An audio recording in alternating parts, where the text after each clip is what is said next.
We are at the beginning of 1998. The turn of the millennium is upon us. Jacques Villeneuve has just become world champion for Williams and was able to beat Michael Schumacher in a controversial final.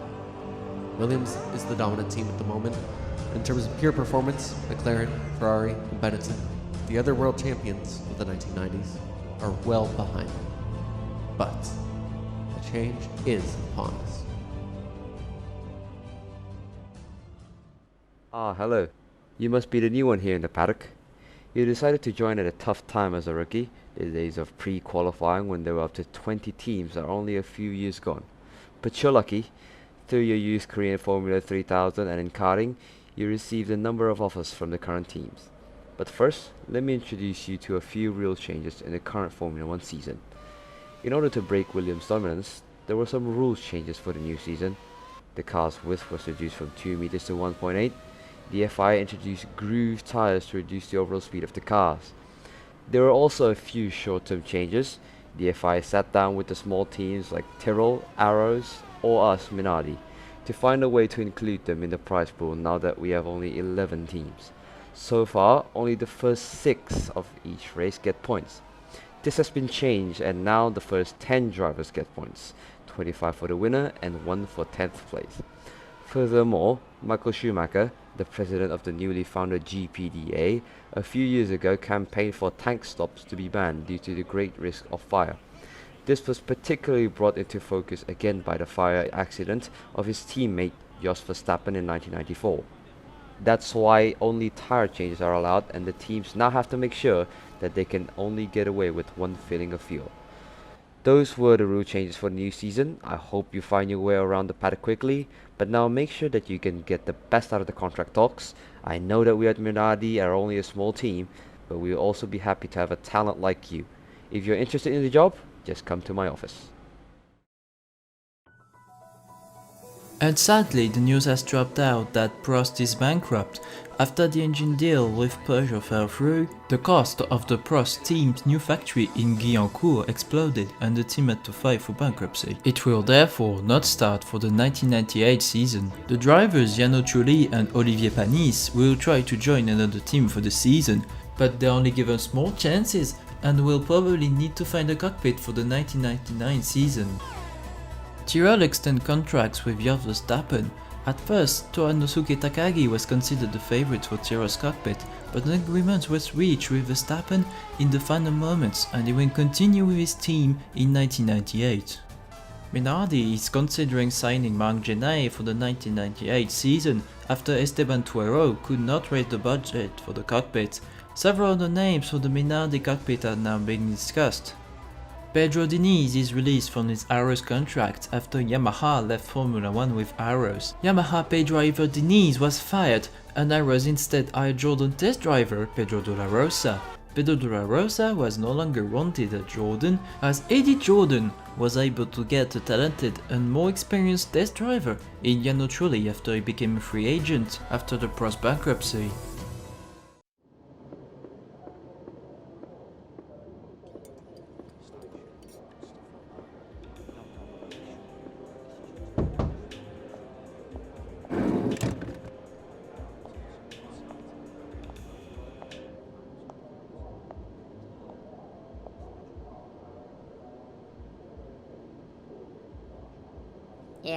Yeah. Goodbye. So, thanks. Please take a seat. First of all, I would like to thank you for choosing us after the tough negations. Here's your contract. It is a 2-year contract with us. You will earn $200,000 per year.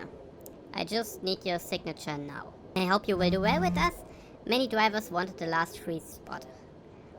We at Minadi may not the biggest team, but as you know, places in Formula 1 are hard folk. If you need anything else, feel free to come back to me.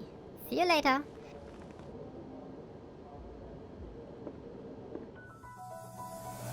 Formula 3000 champion Tobias Geki surprisingly received the Minardi cockpit. Marc Genet was a favorite for the cockpit, but team boss Gustav Brunner confirmed a 2-year deal with the German Geki.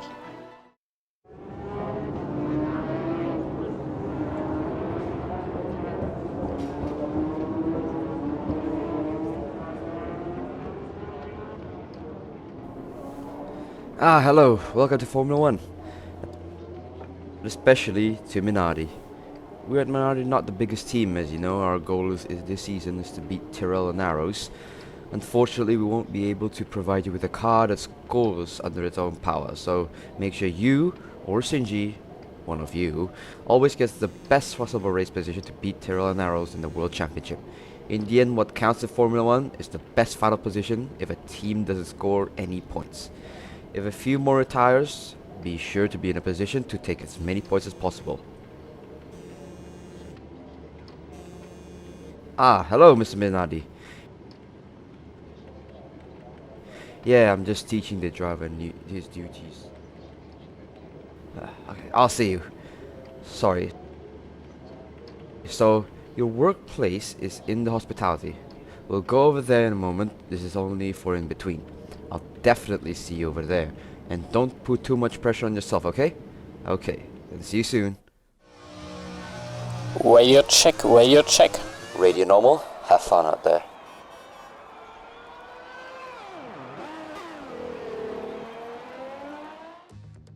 And welcome to qualifying for the 1998 Australian Grand Prix. The drivers are ready to go racing for the first time in 1998. And there's the rookie Geki with his Minardi. He goes on a P16, but slower than his teammate Nakano. Good quality lap, Geki. You're P16, faster than the Tyrrell and Arrows, and just a little bit behind Shinji. Shinji was faster? Oh shit. Hello and welcome to sunny Melbourne, Australia for the start of the 1998 Formula 1 World Championship. The first race of the season is always a gamble. It's the first time these vehicles have been tested against each other in a competitive environment. We have two rookie drivers this year. Alexander Wirtz makes his first full-time drive after a podium finish in last year's British Grand Prix, and Minardi bring with him Tobias Geki to his first ever Formula 1 race.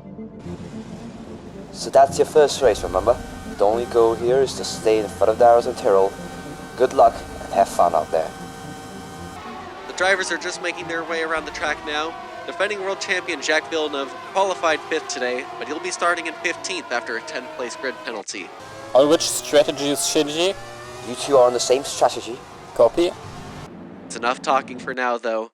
As soon as those lights go out, we are underway for 29 laps of racing. 5 lights. And away we go. It's a good reaction from David Coulthard. Not so good for his teammate Mika Hakkinen, who kicks up a lot of wheel spin there. That opens the door for Eddie Irvine to overtake him.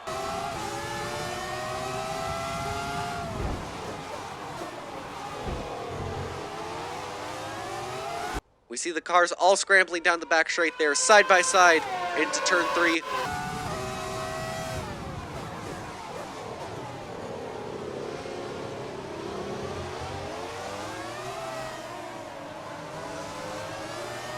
All filing single file down this down the road here. Looks like a driver in the back there just making an overtake opportunity at the last second. One of the Minardis there diving up the inside. Keep calm. I don't want you two bowling off the track. Sorry, but I can probably go faster than Shinji. Better watch out behind. Shinji's training times were faster than yours. A little bit of iciness popping up at the back of the race here, as it looks like Gio Rubens Barrichello and the Stewart is going slowly as well. There's some debris there. I think there's some contact.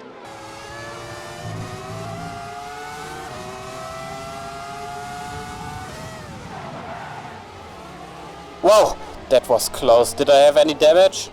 No, your car looks fine. As Rubens had to pull over through a line of traffic there. That was a little bit dangerous. Let's see the replay on that.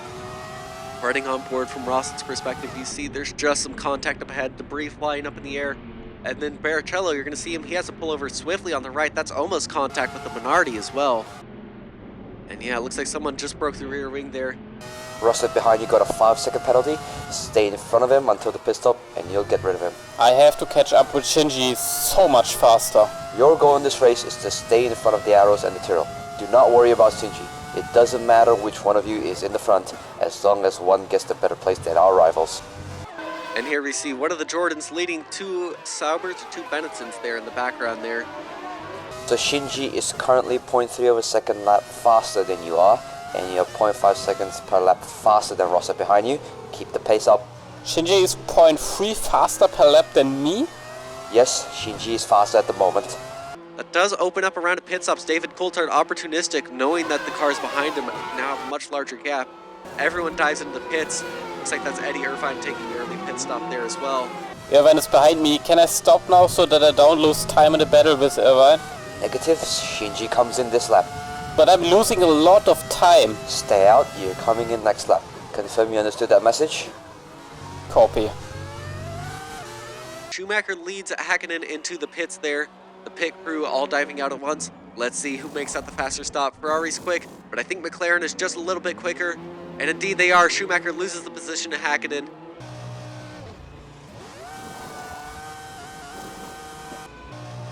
You are currently racing Shinji and Frentzen at the exit. Guys, if I had been allowed in first, I'd be ahead of Frentzen and Shinji by now. About as much clean air as you could expect at this phase of the race, as the Arrows are battling with Jacques Villeneuve, and the Arrows driver locks up their seating position to Jacques Villeneuve. I think we're going to see on board from his perspective as well. Looked like it was just a bit of a forced error. You see Villeneuve diving inside and out, filling the mirrors of the Arrows ahead of him. And then indeed, yeah, we're just going to see that lockup as we hit the apex. That opens the position up nicely for Villeneuve.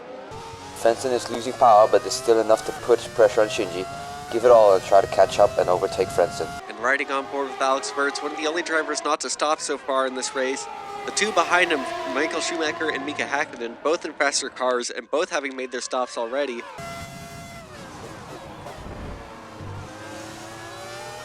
Now you can catch him, catch him.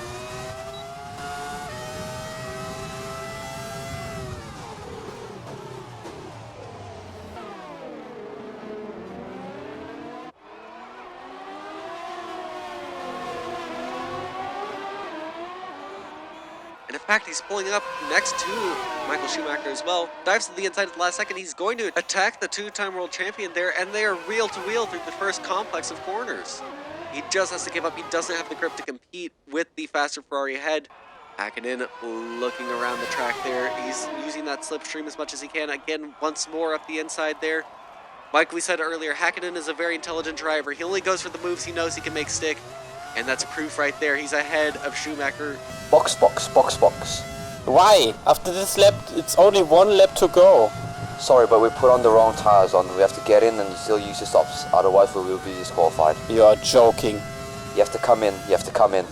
Guys. Sorry about that. Of course, there's only one driver who can come out on top, and that is David Coulthard, the Scottish driver. Driving for McLaren, takes the inaugural win of the season. David Coulthard wins the Australian Grand Prix. Coulthard has won the race. Don't worry about Verstappen at the exit. He's already a lap and over the line. Schumacher has defended brilliantly for the past 10 laps, but it's only about who crosses at the very end. And that's going to be his teammate, Damon Hill, managing to edge out and lead at the final second, the final stretch of track, takes that P5 away from his teammate. Checkered flag, race over, P17.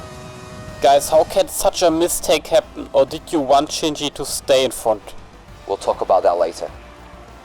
And we see the celebrations now. The team from Woking ecstatic with that race result. Taking a look further down the order then, let's see who else managed to make the top 10. Alexander Wirtz's first full-time Formula 1 season, a P9 finish that looks like that bold overcut strategy paid off for him. Our other rookie this year, Geki, he finishes P17.